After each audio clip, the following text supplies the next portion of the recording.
그 공간을 분할해 가지고 이렇게 하겠다고 하는 거는 상당히 좋은 투자 접근 방법이거든요. 네. 소질이 있으신 것 같아요.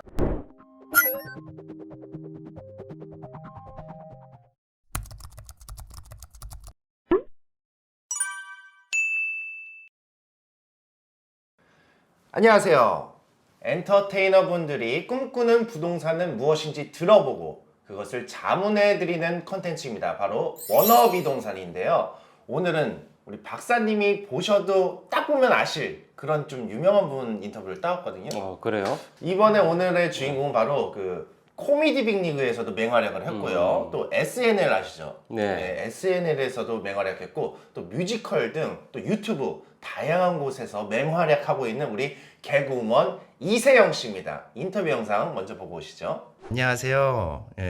본인 소개 한번 부탁드릴게요. 안녕하세요. 개그우먼 이세영입니다. 급식걸즈에서 라이 역할을 맡고 있습니다.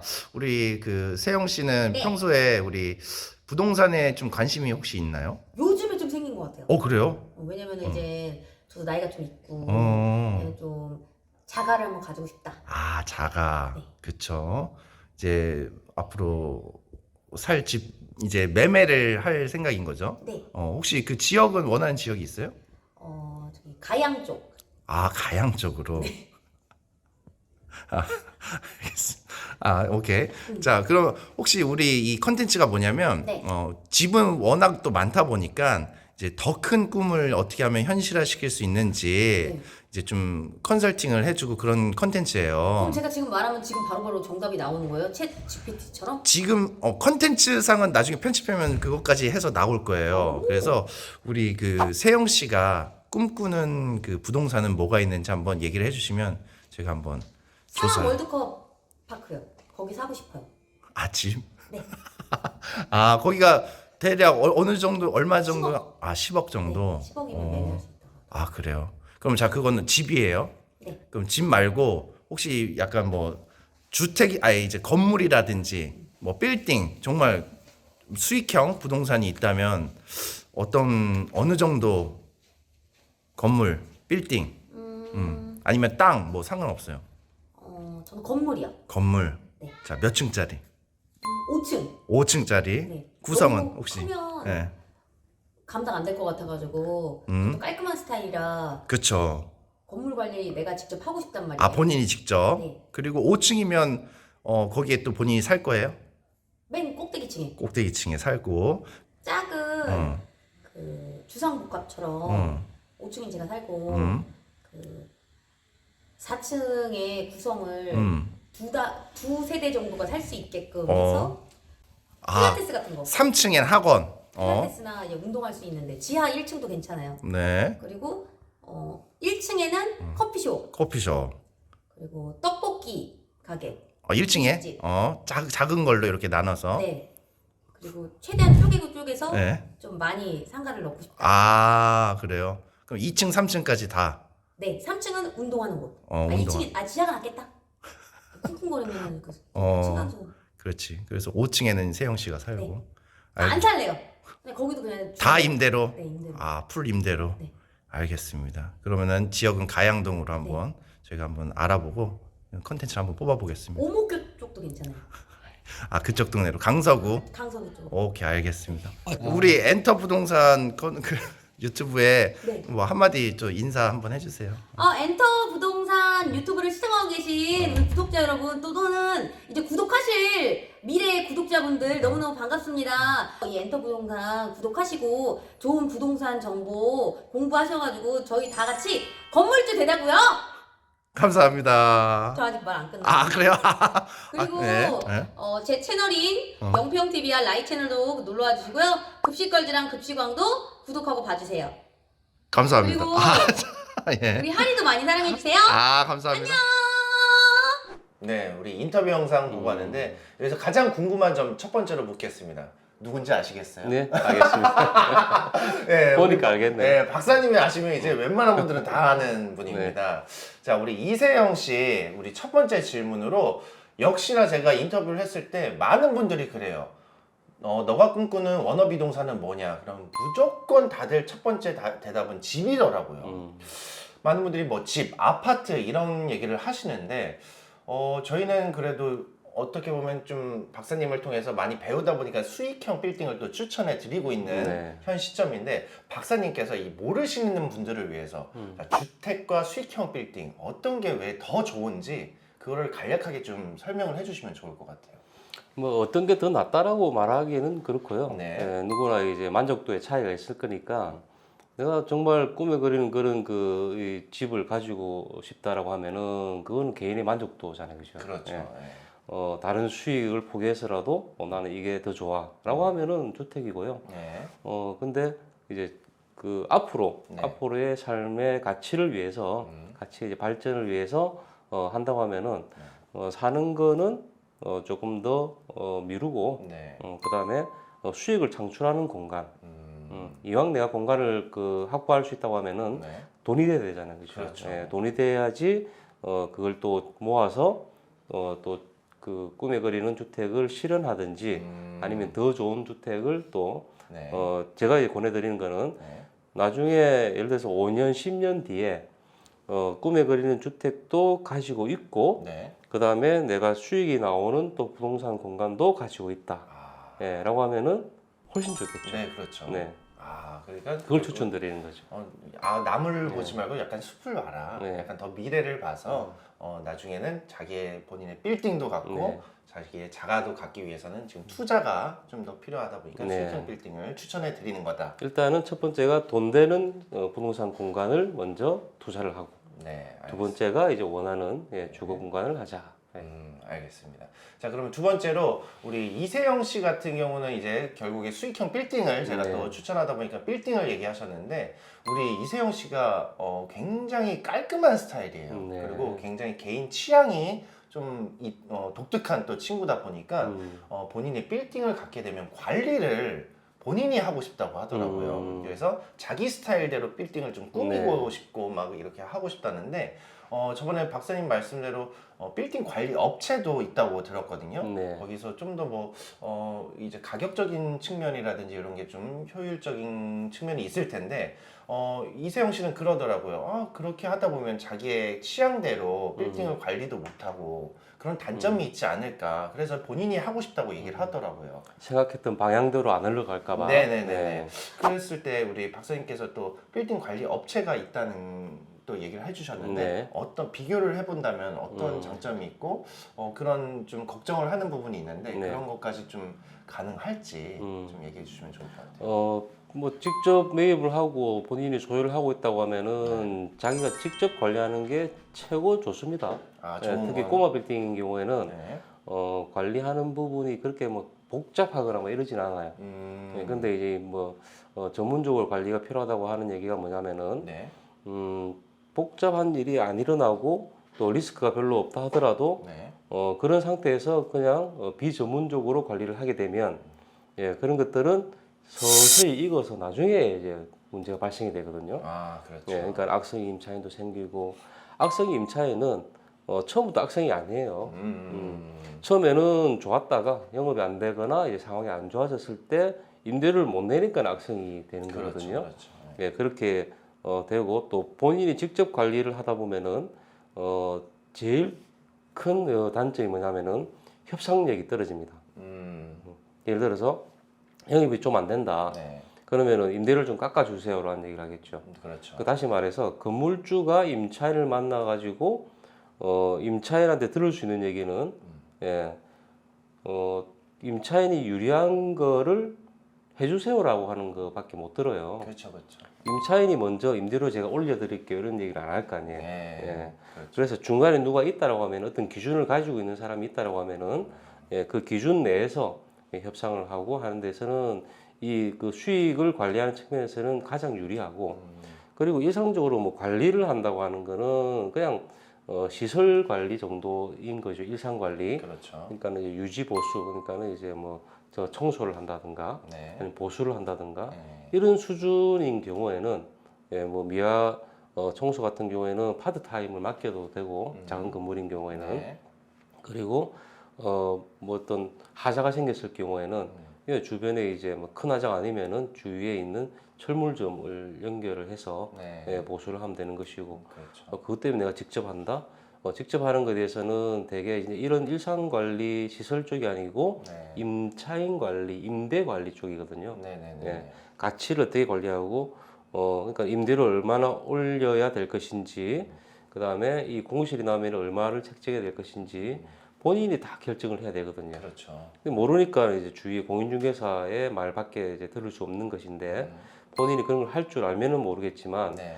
전문업체에 맡겨놓으면 그런 것까지 다 시장 조사를 해서 결정을 해주고 네. 예, 그런 도움을 받고 협상의 중간자 역할에서 협상도 다 해주고 더 큰 건 뭐냐면은 내가 이 작은 빌딩에 이 정도의 일 가지고 다른 일을 할 시간을 포기를 해야 될 것인가 그렇죠. 이게 제일 크거든요. 네. 할 일이 없다고 하면 그런 거 좀 배워서 하면 좋겠지만 다른 또 이제 수익을 창출하고 있는 일을 하고 있다고 하면은 그런 업체를 맡기는데 또 큰 돈이 들어가는 게 아니거든요.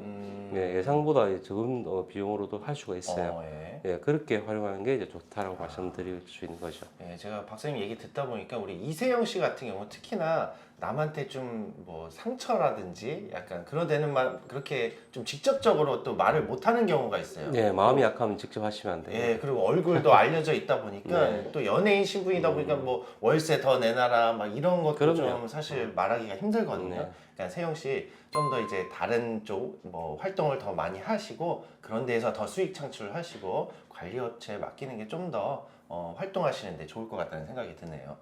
자, 그리고 우리 이세영 씨가 또 직접적으로 얘기한 지역이 있습니다. 네. 바로 5층짜리 빌딩에 가양동을 얘기를 하더라고요. 가양동 오목교 쪽을 네, 얘기하더라고요. 서울 강서구 예. 가양동. 네. 제가 개그맨 초창기 시절에 이제 강서구 화곡동 쪽에서 좀 거주를 잠시 자취를 네. 했었는데 그쪽은 제가 약간 월세라든지 전세가 약간 저렴한 편인 걸로 알고 있거든요.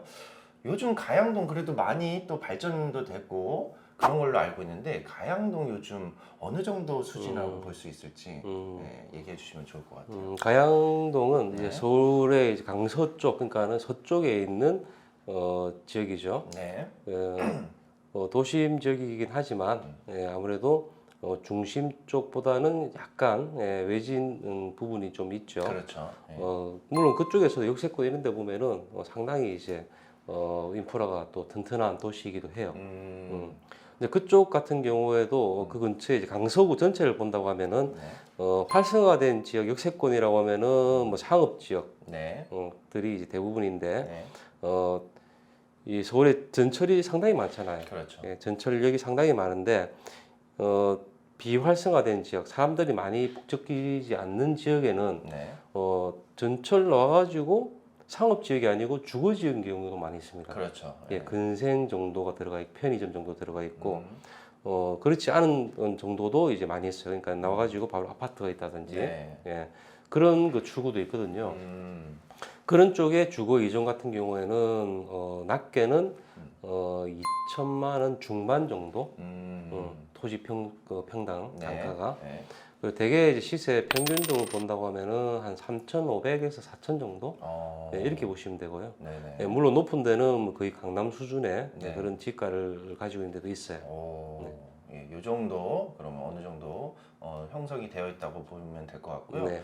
그리고 세영 씨 같은 경우는 5층 건물 중에서도 최대한 공간을 많이 쪼개서 임대를 많이 주고 싶다는 이런 의지를 네. 갖고 있더라고요. 박사님, 뭐 1층부터 우리 세영 씨 같은 경우는 하나의 임차가 아니라 한 2개 정도 뭐 카페라든지 뭐 편의점 뭐 이런 식으로 공간을 나누길 원하던데 전체적으로 공간을 많이 나눠서 임대를 해주면 좀 더 수익률에 효과가 있나요? 그러니까 큰 면적을 네. 하나의 면적으로 해서 임차인 한 군데를 줄 것이냐 네. 아니면은 예를 들어 한 300평 되는 공간을 10개로 30평씩 해서 10개로 줄 것이냐 네. 이 차이겠죠. 그렇죠. 그렇죠. 예, 근데 우리가 제가 좋은 팁을 드리자고 하면 예, 공간이라고 하는 거는 쪼개면 쪼갤수록 가치가 올라가요. 가장 잘한 업종이 뭐가 될까요? 주거 쪽에서 고시원 이런 그렇죠. 거 말씀이요. 예. 공간을 고시원 하시는 분들이 이제 그 공간을 빌려가지고 재임대를 하거든요. 전대인 입장에서 다시 임대를 한 것이고, 네. 자 그러면은 그분들은 한 개층, 두 개층을 빌려서 네. 쪼개가지고 다시 빌려주는 거니까, 그렇죠. 이 쪼갠 공간이 임대료가 더 높아야지 수익이 되는 거죠. 그렇죠. 그렇게 보시면 될 거예요. 저희가 많이 보는 고시원 같은 경우가 넓은 공간을 빌려서 네. 더 쪼개므로써 수익률을 네. 높이는 그런 걸 한 거군요. 네네. 이 예를 들어서 보시면 아시다시피 이 공간을 쪼갤수록 가치가 상승한다. 수익적인 측면에서는 상당히 좋은 방법이라고 할 수 있어요. 우리 세영 씨 좋은 생각을 갖고 있었네요. 네. 자, 그리고 우리 세영 씨 같은 경우에는 5층인 경우 사실은 본인의 집으로 활용을 하고 싶다 이런 얘기를 했었어요. 5층을요? 예. 근데 여기서 나중에는 아니다. 나는 임대를 줘야겠다. 이런 생각을 갖더라고요. 네네. 어느 쪽이 더 나을까요? 세영 씨 입장에서. 자가로 쓰는 거랑 네. 아니면은 그 이제 빌려주는 거랑 네, 그렇죠. 본인이 꼭 거기에 살아야 되는 이유가 있다라고 하면 네.